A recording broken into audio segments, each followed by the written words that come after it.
Yeah, so I want to talk about a app testing service that we have been building internally at Microsoft. So as we know, apps are everywhere, right? And every time you use your mobile phone, you'll most likely be using one of the apps on the phone. And this is why people say that the health of the app ecosystem basically determines how the mobile platform will succeed or fail. But having said that, right, it's still there is still a high percentage of bad quality apps out there in the wild. And one of the reasons is that apps are changing the software landscape as we know it. Compared to the traditional PC software programmers, app developers, they tend to work in a smaller team with the limited resources.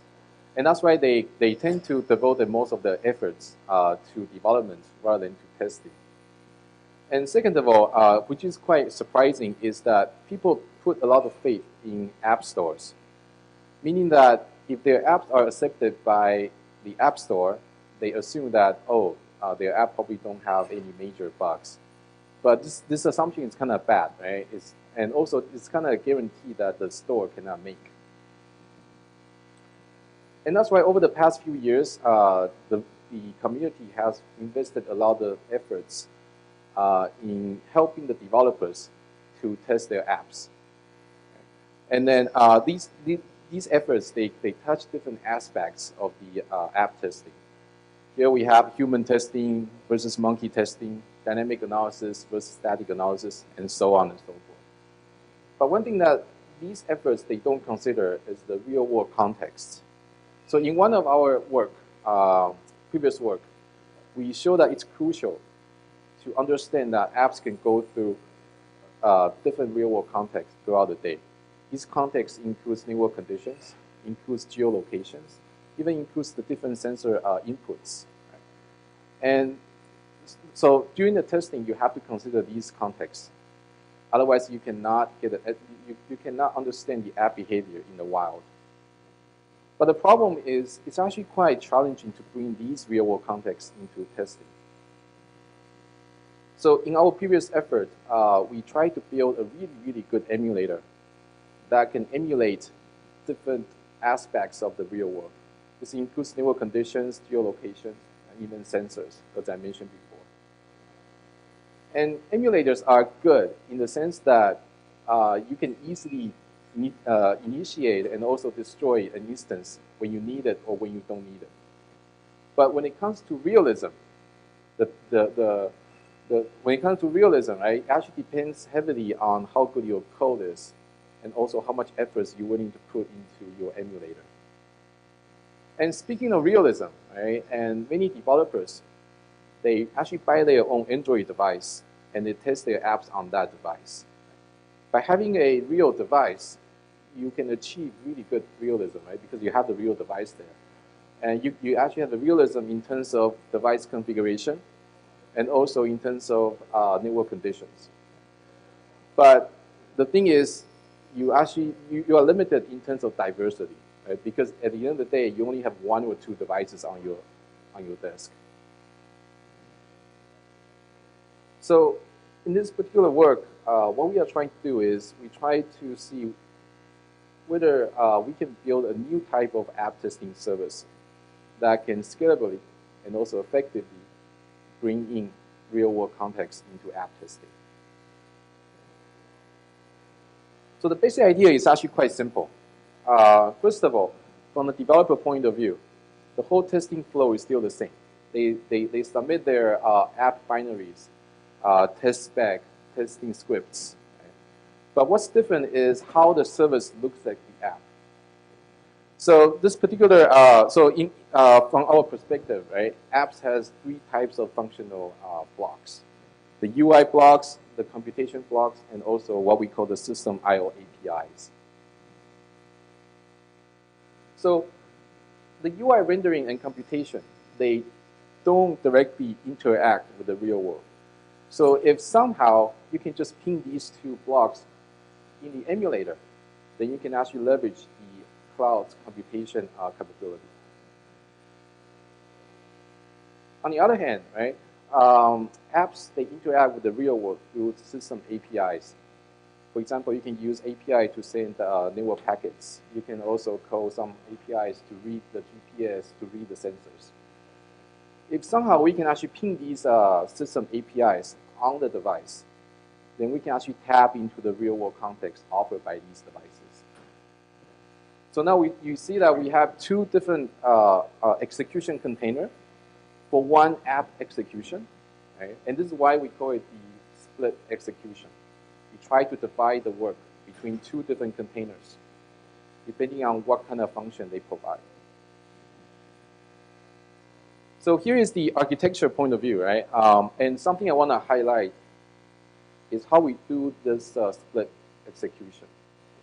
So first of all, the app starts inside the emulator, right? So the emulator will start the app, and then it's going to, and then the UI part, right? It's going to render the UI. It's going to do the computation inside the emulator, and whenever the apps call a system API, then the emulator would intercept this particular API and records the API's argument, and then package it, send it to the phone agent on the phone.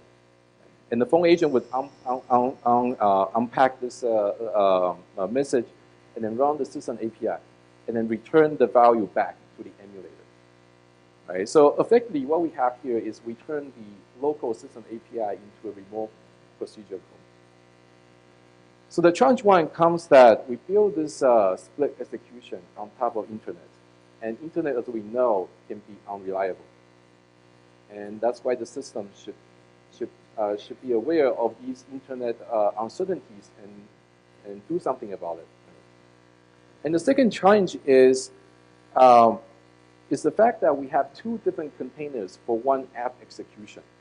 And at the end of the day, we're going to have two separate logs from individual containers. But the developer, they don't want two logs. They want one unified feedback. So we have to do some data processing to merge these two logs into one unified feedback. So let's actually talk about these two challenges. So first of all, I mentioned internet uncertainties, right? And what I meant is the latency, the additional latency introduced by internet, and also the potential packet losses that can happen on the internet. When it comes to latency, right? I guess a good example is network communication, right? Because by doing by uploading any network communication to a device, you effectively adding one more hop to the end-to-end path. Right? So any additional latency introduced by the internet could trigger some timeouts in the app. And then when it comes to packet loss, right, if you ignore it, then for some apps, in the worst case, they were just waiting for the API code that never returned. So I'm going to use sensor streams as an example to illustrate our solution.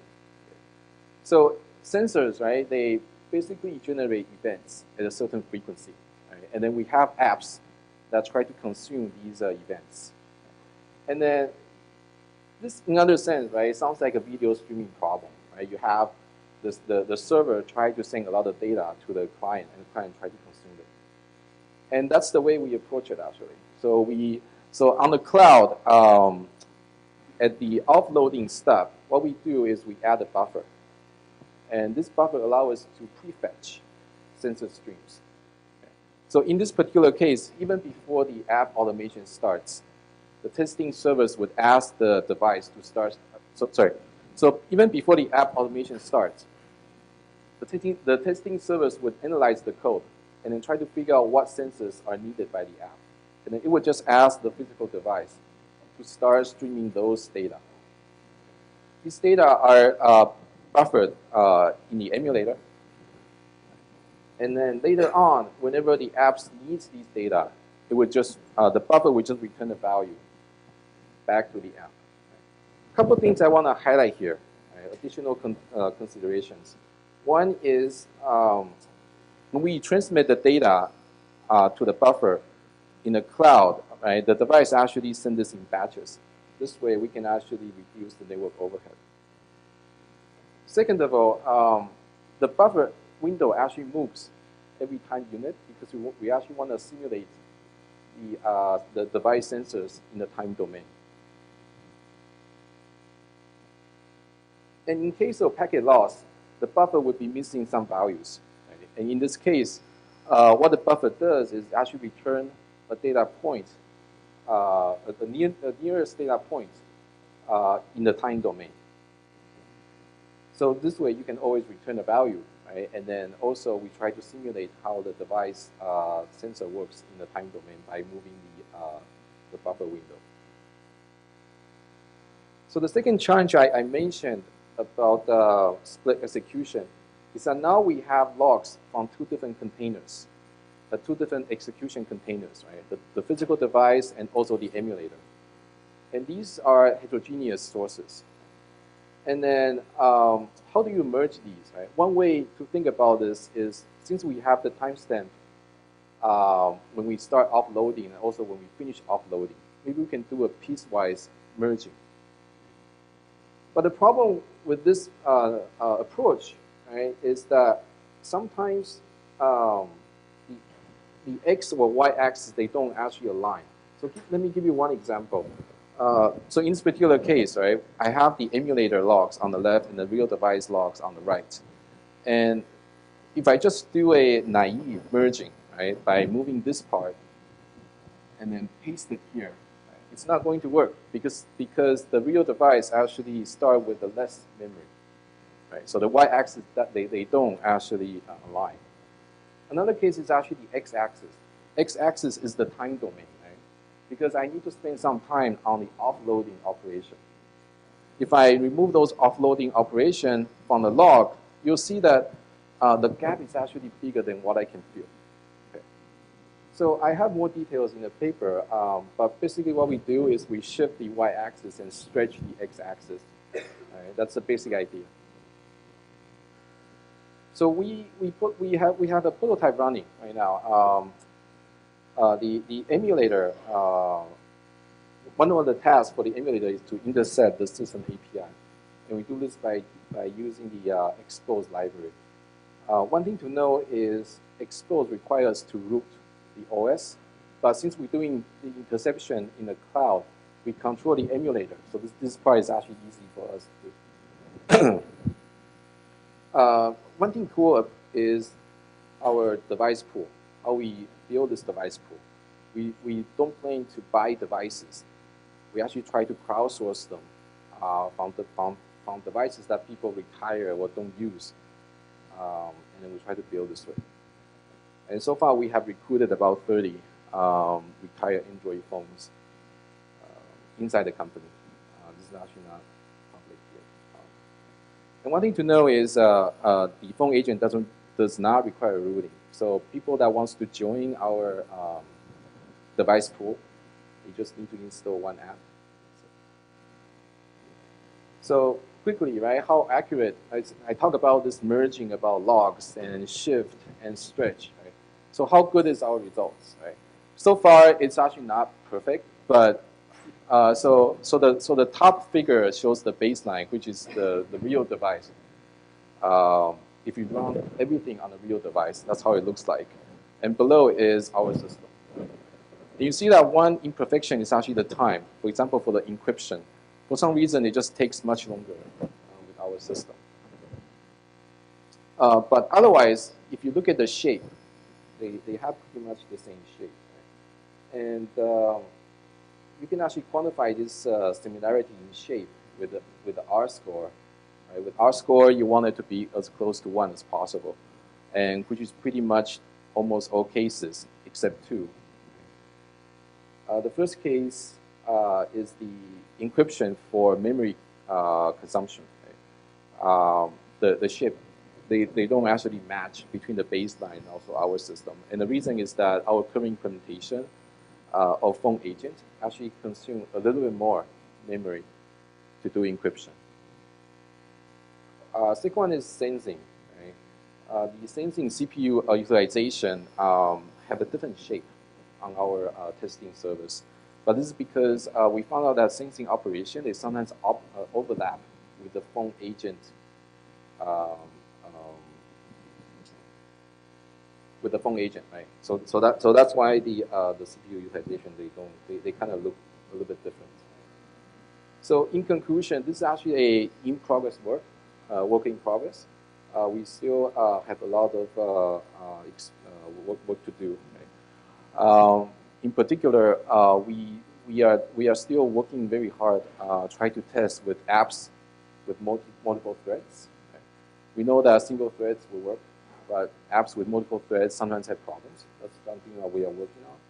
We are also trying to recruit more devices in the wild, such that we can do a large-scale testing.